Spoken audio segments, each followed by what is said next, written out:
আসসালামু আলাইকুম, সবাইকে রমজান স্পেশাল আরও একটি রেসিপি দেখার জন্য আমন্ত্রণ জানাচ্ছি। সারাদিন রোজা রাখার পরে আমাদের শরীর কিন্তু একদম ক্লান্ত হয়ে যায়, তখন এমন কিছু দরকার যেটা খাওয়ার সাথে সাথে শরীর মন দুটোই ঠান্ডা হয়ে যায়।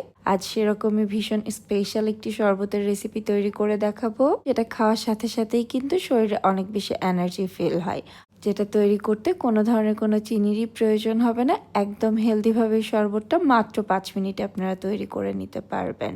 এটা খেতেও যেমন ভীষণ মজার, আর খাওয়ার সাথে সাথে কিন্তু শরীর মন দুটো এনার্জি ফিল করবে। ছোট থেকে বড় সবাই খেতেও অনেক বেশি পছন্দ করবে। ইফতারির টেবিলে কিন্তু অবশ্যই এটা রাখতে পারেন। আশা করছি আপনাদেরও অনেক বেশি ভালো লাগবে।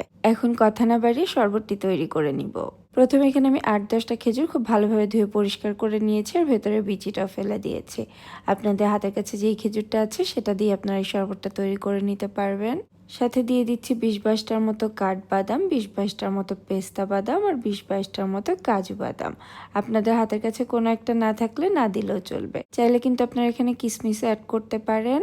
আর আমি এখানে যে পরিমাণে বাদাম বা খেজুর ইউজ করেছি, আপনারা চাইলে কিন্তু এর থেকে কম বা বেশি করেও তৈরি করে নিতে পারবেন। সাথে 1 কাপ দিয়ে দিচ্ছি তরল দুধ। এই দুধটা কিন্তু আগে থেকে জাল করা, আর এখন কিন্তু এটা হালকা গরম অবস্থাতে আছে। দুধ দিয়ে এটাকে আমি 20 মিনিটের মতো ভিজিয়ে রাখবো। এতে এই খেজুর এবং বাদামগুলো কিছুটা সফট হয়ে আসবে, আর হালকা গরম দুধ দিলে খুব দ্রুতই কিন্তু এটা কিছুটা সফট হতে সাহায্য করবে। 20 মিনিট পরে আমি এখানে একটা ব্লেন্ডার জার নিয়ে নিয়েছি, আর 5টা মিডিয়াম সাইজের কলা নিয়েছি। আপনারা যদি বড় সাইজের কলা ইউজ করেন তাহলে এখানে 2টা কলা ইউজ করতে পারেন, বা আপনাদের সুবিধা মতো কম বেশি করে নিতে পারবেন।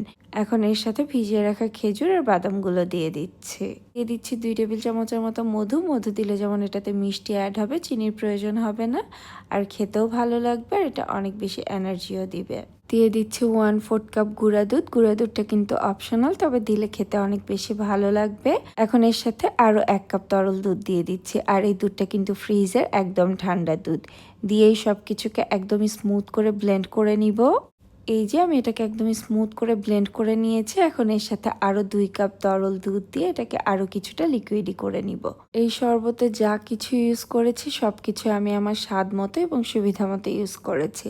আপনারা কিন্তু আপনাদের স্বাদ মতো এবং সুবিধা মতো সব কিছুই কমিয়ে বাড়িয়ে নিতে পারবেন।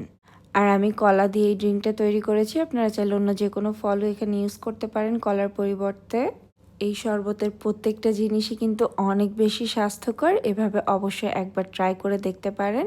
ঠান্ডা ঠান্ডা যখন এটা সার্ভ করবেন খেতে এত বেশি মজার হয়। শুধু মজারই নয়, এটা কিন্তু অনেক বেশি স্বাস্থ্যকর। খাওয়ার সাথে সাথে অনেক বেশি এনার্জি ফিল হবে। ইফতারির টেবিলে কিন্তু অবশ্যই এটা রাখতে পারেন। আশা করছি আপনাদেরও অনেক বেশি ভালো লাগবে। যদি এভাবে আপনারা রেসিপিটি ট্রাই করেন সেটা আমাকে কমেন্ট সেকশনে জানাতে পারেন আপনাদের কেমন লাগলো। সবাই অনেক বেশি ভালো থাকবেন আর আমাদের জন্য দোয়া করবেন। আল্লাহ হাফেজ।